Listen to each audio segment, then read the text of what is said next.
Repairing an object may seem like a small choice, but if millions of people were put in a position to make the same choice, the impact would be enormous.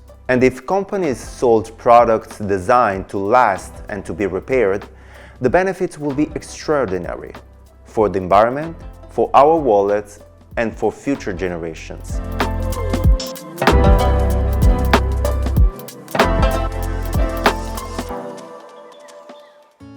The right to repair is not only about companies or legislation, it also concerns the way we as consumers use and choose products. When we decide to repair an object instead of replacing it, we make a choice that has a positive effect on many different levels. First of all, we reduce waste. According to European estimates, the right to repair could lead to a reduction of around 200,000 tons of waste every year. But that's not all.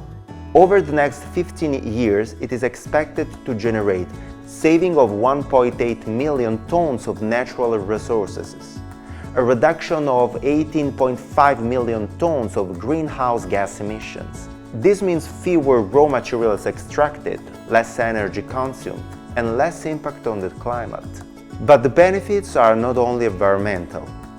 From an economic point of view, it is estimated that over the next 15 years, the right to repair could generate 176.5 billion euros in saving for consumers, 15.6 billion euros for producers and sellers, and an increase of 4.8 billion euros in investments in the repair sector.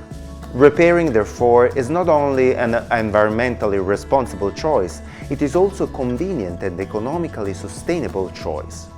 Another problem that the right to repair aims to address is planned and premature obsolescence. In some cases, products are designed to fail or become unusable after a short period of time, or they are built in ways that make replacing components extremely difficult, if not impossible. The result is that many products are replaced much earlier than necessary.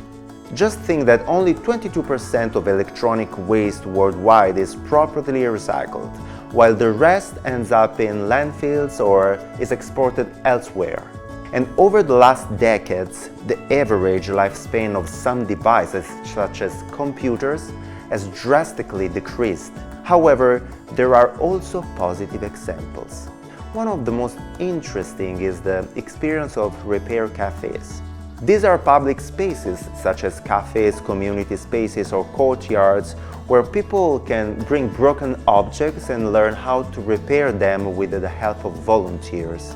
In these places, people share skills, tools, and knowledge, and almost anything can be repaired there.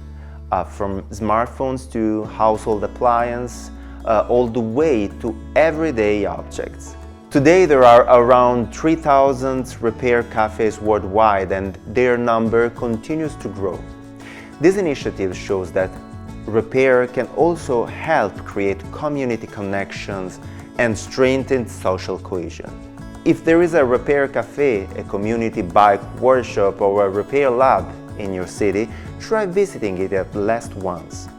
Very often, it only takes a small fault, a few tools, and someone willing to help. Repairing can also become a shared experience. In the end, sustainable consumption does not necessarily mean giving something up. It means making more conscious choices. It means understanding when we are being pushed to buy something and when we actually need it. It means using what we already own for a longer time, repairing it whenever possible. And it means giving value to objects by reusing them instead of automatically replacing them. Because every object we repair is one less piece of waste and one more resource for the future.